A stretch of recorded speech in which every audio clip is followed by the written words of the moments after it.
Vor tausenden Jahren erfanden die Römer ein Material, mit dem sie einen großen Teil ihrer sich ausbreitenden Zivilisation bauen konnten.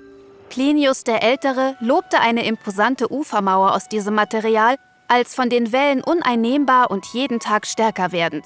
Er hatte recht. Ein Großteil dieses Bauwerks steht noch immer und hat jahrtausende lang den Umwelteinflüssen standgehalten, die moderne Gebäude zum Einsturz bringen würden. Heute verwenden wir für Straßen, Gehwege, Brücken und Wolkenkratzer ein ähnliches, jedoch weniger haltbares Material namens Beton. Weltweit kommen auf jeden Menschen 3 Tonnen davon. In den nächsten 40 Jahren werden wir so viel davon verbrauchen, als würden wir jeden Monat eine Stadt wie New York City erbauen. Beton prägt unsere Städte, aber er hat die Welt nicht nur dadurch verändert. Er hat auch eine überraschende Rolle beim globalen Temperaturanstieg des letzten Jahrhunderts gespielt. Dieser Trend hat die Welt verändert und droht in den folgenden Jahrzehnten noch weit drastischere Folgen zu haben. Neben Beton trägt im Grunde genommen alles, was die Menschheit tut, zu den Treibhausgasemissionen und so zur globalen Erwärmung bei. Die meisten Emissionen stammen aus Industrieprozessen, über deren Auswirkungen wir uns oft nicht bewusst sind, die aber jeden Aspekt unseres Lebens betreffen. Sieh dich mal zu Hause um. Kühlschränke zusammen mit anderen Heiz- und Kühlvorgängen machen etwa 6% der Gesamtemissionen aus. Auf die Landwirtschaft, die unsere Nahrung produziert, entfallen 18%, auf die Stromerzeugung 27%.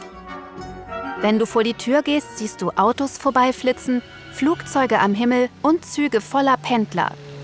Der Verkehr, einschließlich der Schifffahrt, ist für 16% der Treibhausgasemissionen verantwortlich. Schon vor ihrer Nutzung entstehen bei der Produktion dieser Dinge Emissionen, hohe Emissionen. Die Herstellung von Materialien wie Beton, Stahl, Kunststoff, Glas, Aluminium etc. schlägt mit 31% der Treibhausgasemissionen zu Buche. Allein Beton ist weltweit für 8% aller Kohlenstoffemissionen verantwortlich. Außerdem ist es viel schwieriger, die Emissionen von Beton zu reduzieren als bei anderen Baumaterialien. Das Problem ist der Zement, einer der 4 Bestandteile von Beton. Dieser hält die anderen 3 Bestandteile zusammen: Kies, Sand und Wasser. Leider kann man kein Zement herstellen, ohne dabei Kohlendioxid zu erzeugen. Der Hauptbestandteil von Zement ist Calciumoxid, CaO. Dieses wird aus Kalkstein gewonnen, der hauptsächlich aus Calciumcarbonat besteht, CaCO3. Man erhält CaO aus CaCO3 durch Erhitzen von Kalkstein. Was übrig bleibt, ist CO2, Kohlendioxid.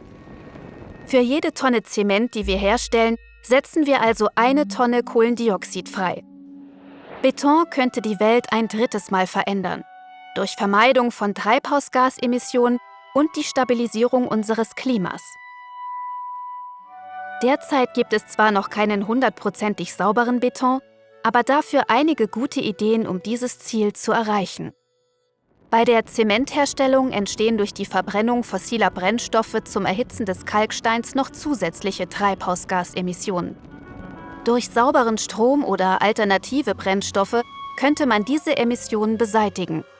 Für das Kohlendioxid aus dem Kalkstein ist die beste Lösung die Kohlenstoffabscheidung, also die Abtrennung des Kohlenstoffs dort, wo er entsteht, bevor er in die Atmosphäre gelangt. Entsprechende Geräte gibt es bereits, sie werden aber aus Kostengründen nicht in großem Umfang eingesetzt. Der Transport und die anschließende Lagerung des abgeschiedenen Kohlenstoffs können teuer sein.